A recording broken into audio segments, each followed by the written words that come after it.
Hey everybody, what is going on? I hope you guys are all doing well and welcome to another tutorial video. In this video, I'm going to be explaining to you guys how you can enable arrows in chess.com. So let's get right into it. Now, arrows are a very useful tool which you can use when explaining something to somebody else. You can draw over your board in the same way in which you can move your pieces, and you can even draw across multiple spots so that you can make the presentation pretty much easier. Now, it is very easily done, and you don't really have to enable anything. You just need to go into a game.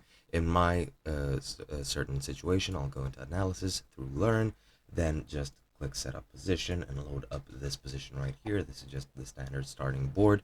And now you have three different choices for arrows. All you have to do is press and hold one of the buttons that I tell you, and then right click and drag. And the first button that I'll be showing you is shift right click and drag. As you can see, that does a green arrow. Control right click gives a red arrow. Alt right click gives a blue arrow.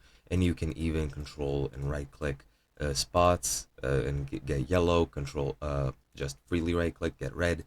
Alt right click, get blue, and shift right click, get green. And as you can see, you can color those spots on the board as well. And to erase everything, all you have to do, just left click anywhere on the board, and that's pretty much it.